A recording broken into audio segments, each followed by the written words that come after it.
Hey everyone, it's Gavin Seim. Today thought that we would do a video about decisiveness, about being able to come in and to edit quickly, to be able to come in and say, well, you know what? I have my images, I've done my session, and I know what I want, and I'm going to follow through with that. I think sometimes as photographers, we set the wrong impression for clients. And I just want to start doing more of these videos. You can see I've got the new live streaming set up and we've got things rigged up pretty well. And it allows me to kind of just work on the fly and still have a decent production quality on the fly. But I've been doing these sessions and I've been doing these kind of fashion collaboration sessions with a lot of different models down here in Mexico. Really great experience. Just a lot of different themes and ideas and concepts and looks. And I've been buying a lot of clothes and they come over and they try things. And we just go out and we do sessions like this one right here in these gorgeous places that are just beautiful. Like this river over here in Hidalgo, Mexico. Okay. So we drove over here. Girls are making me nervous. And it's this great place. We had this great light. And I'm just like, you know what? These images are phenomenal. And so I was taking a lot. I'm editing this session today. And I said, I'm just going to take one set. I'm going to take just this swimsuit set from right here in Cuidado, it's probably slippery. this one. All right? Como on the waterfall. And we're just going to edit this. I'll try to be But fast. I want to not edit so much today as talk about how we cull or how we choose the images that really work, because this is a beautiful session. I've got about 200 images set aside here on the desktop from this set. And I know I'm totally unprofessional. I haven't shaved. It's New Year's. I've got a cup of coffee and I've got the live stream rig going, and it's all good because we're just going to have some fun and we're going to look at some images here. I'm going to make this brief because I want us to be decisive. I want us to be confident in our edits. We shouldn't make the client or the model decide which images are best. Sure, we can give them options, but whether you're doing a session, maybe it's a family portrait and you're putting a grand image on the wall, or you're doing a portrait session and they expect 50, 60, 100 images, right? I'm not going to give people bad images. And we set a wrong impression sometimes, I think, because we set this impression that says to people, you need to give them everything. And I've actually had people ask me, like, no, I want all the images so I can edit them, so I can play with them. And I'm like, no, I don't give bad images. That would be unprofessional. That's not what I do. I'm a photographer. I don't give out images for other people to edit, and my bad ones and my redundants. And so what I want to look at today, because I feel like a lot of times, at every time, we've all struggled with the ability to say, well, here, I have all of these images and I want to choose one. But to do that fast can be very hard. So I've taken, let me actually switch over here because I'm not gonna make you wait too long here. Let me go to Lightroom and I'm gonna switch over to the split screen here, and maybe I'll just hide myself here in a moment. But we're gonna take these images. I've unrated all of these. I think I edited this one because I was sending her one or doing an Instagram, but these are raw images out of camera from the X-T3, various lenses, including some manual focus lenses. I think I had a 90 mil here, the Fuji 90 mil, as well as a Helios 44.5, looks like. Exposed pretty well, big off-camera, 48-inch off-camera shoot-through for soft light, like we saw in that video right there.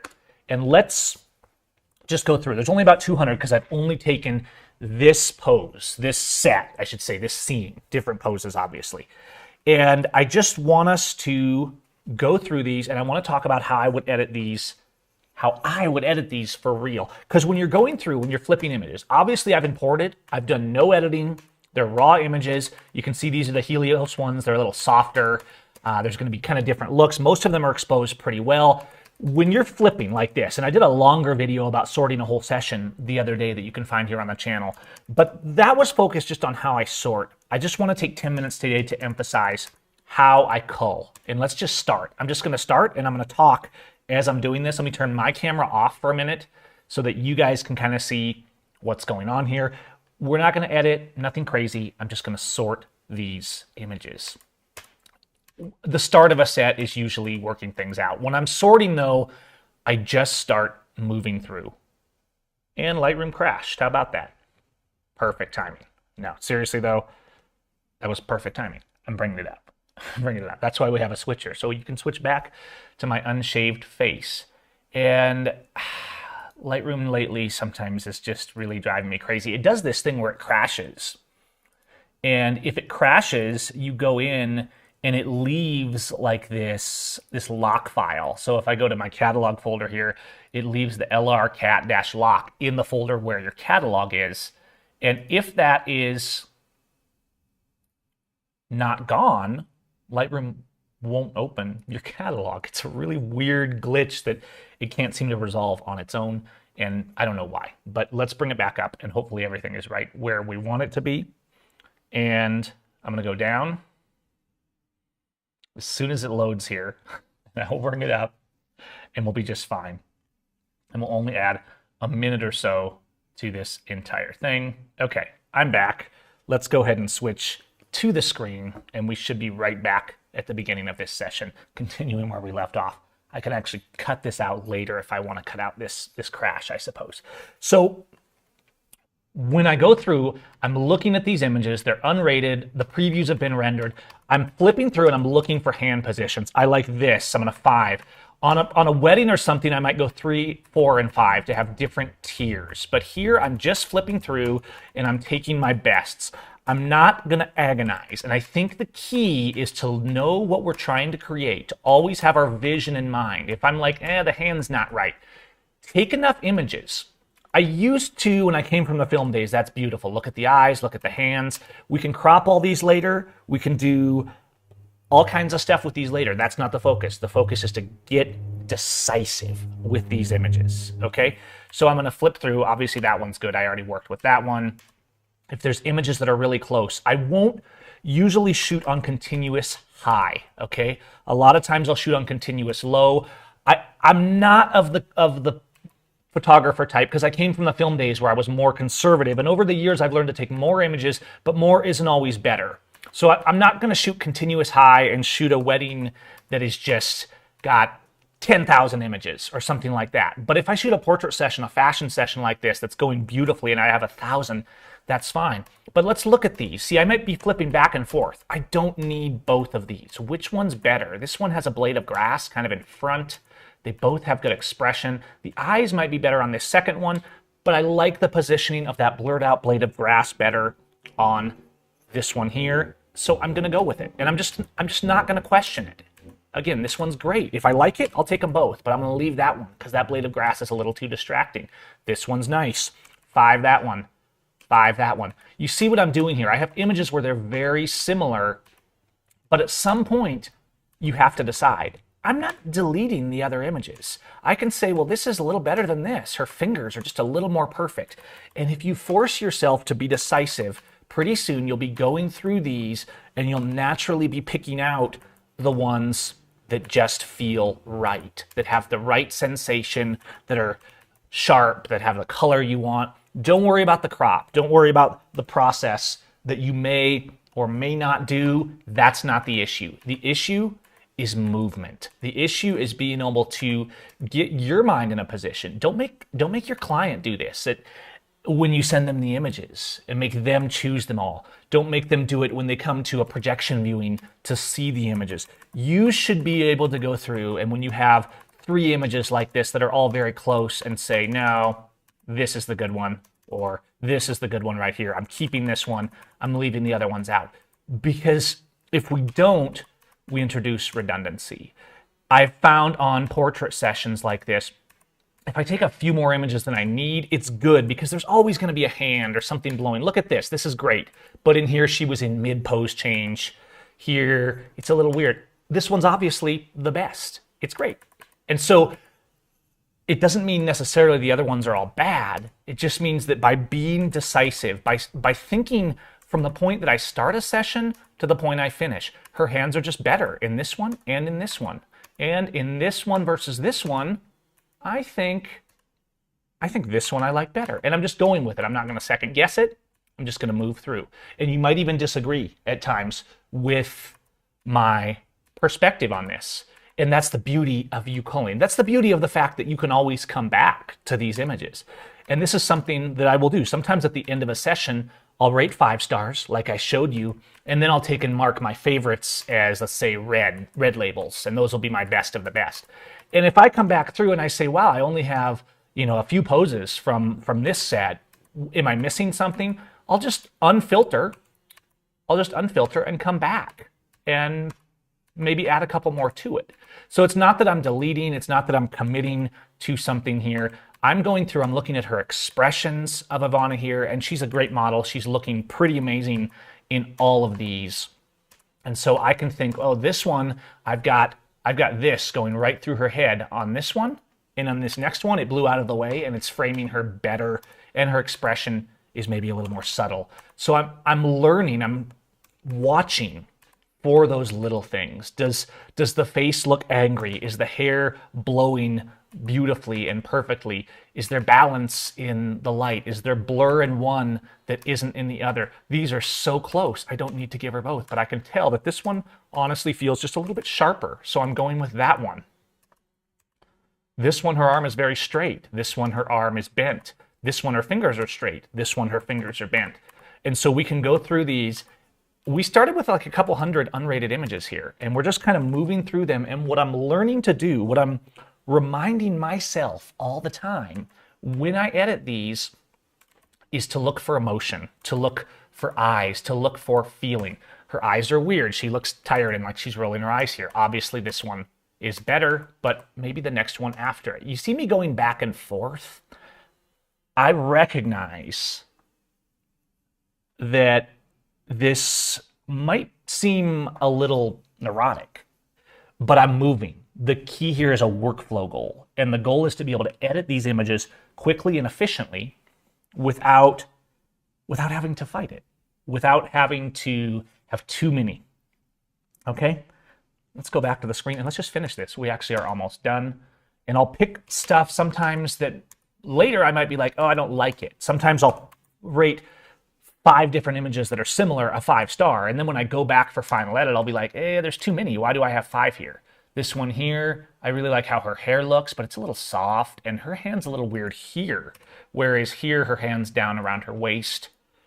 It's also a little soft, but I'm saving it because I still might like it. This one, I'm going to go with this one in this set. So you see that I'm actually probably picking about every 3rd or 4th image. Now, depending on how many frames you're taking of each pose and each set, a lot of times with my models, we're cycling poses pretty quick. If you're at a wedding or something like that, you're more dynamic. You're more just taking whatever comes. This one's good, but I'm not sure I like the way her elbow sticks out. This one I like.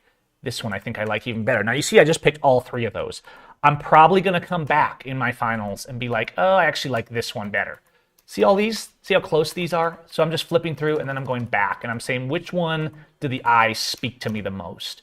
Being decisive isn't about agonizing over the image. As great image makers, we should have the skill.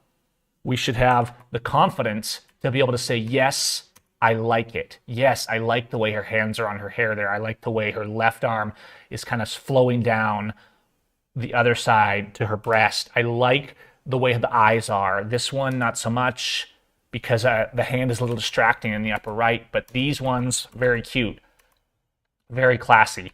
All these details. Now, if I'm watching all of these things in my images, I'm also learning more about posing for when I go about next time, because I'm not simply saying, do I like the image? That is the first question. Do I like it? Does it speak to me?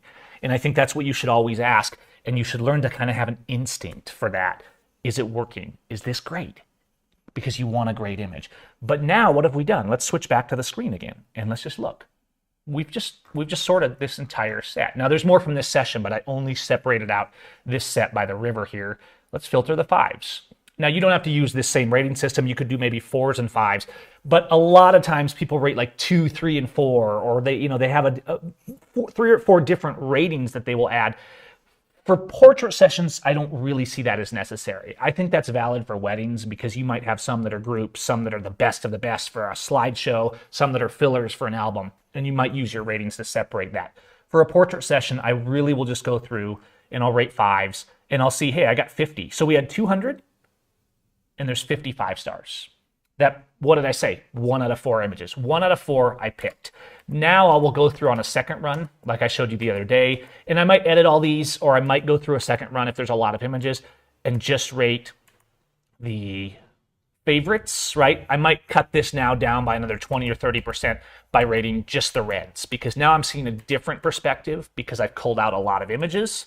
So now I can go through these favorites and say, oh, this one versus this one. Yeah, I'm not liking this one, but I'm going to mark this one a red and this one a red. And so I'm just going to go through. We don't need to sort all these again, but you get the idea, because now that I've done that, I can go very quickly. So then my finals from this set, I might cut this down to maybe 30 instead of 50, taking out a few more redundancies. And you can work that however you want, but the bottom line is we get the results. We get the results. We get the results quickly, and we get to see the best of the best images, show the best to our clients, and how aggressive you are with that rating. How far you take that is up to you. You're the image maker. Have the confidence of an image maker. That doesn't mean we have to be arrogant a-holes out thinking that we're way smarter than we are. It just means we're out there in the field, and from the moment we're out there taking the images, we should be seeing our models, our subjects, our landscapes. We should be asking questions. What is good about this? Do I like the pose? A lot of people, I feel like, say, I'm going to take a lot of images and I'm going to get some good ones. I'm going to take a lot of images, but not too many, not so many that I'm inefficient later. And then I'm going to go back and be asking myself questions every time. When I hear that shutter clicking, I don't just want to hear it clicking. I want to be pausing every few seconds and saying, okay, yeah, move the pose. No, let's move that branch out of the way. The light is not quite right. It doesn't feel right. If it feels wrong, fix it in camera. Ask yourself these questions, because the truth is, the more you're asking yourself questions here, the more you're going to be prepared to be confident in what your visualization was. Because the more you fill up your visualization, Ansel always talked about his visualization, right? The more you fill up the visualization of what you're trying to create, and you can adapt that along the way as you're doing a shoot, as you're editing a shoot. But the more that visualization is full, the more when you're here and you're interfacing in the raw images and making your decisions, you're going to know what you're looking for. And you're not going to be like, oh, I got 3 images. Which one do I choose? I'm going to show the client all of them. No, decide which one is the best of the 3. And then which one is the best of the next 3. And do the heavy lifting in helping them choose. Sure, you can give them options depending on the type of session you're doing, maybe more or maybe less, but stay in control of your output and what you're producing, and you will find that you shoot better the next time because you're more intimate with your images, you're more aware as you edit. You're not just running through and saying that one's good, that one's good, that one's good. You're asking yourself, that's good and that's good, but why is one of these better? And the more you do that, this is actually a progressive thing. It not only increases your workflow, it not only increases your output quality, it increases your ability to pose, to light, and to make the images in the camera.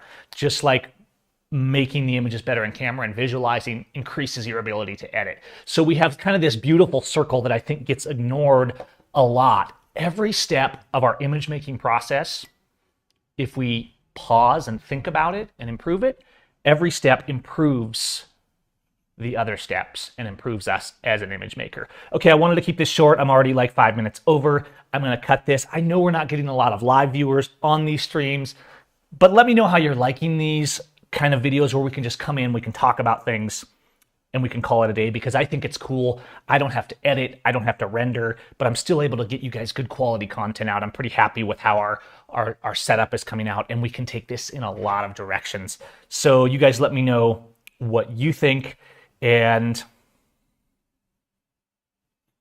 we'll keep going. from there.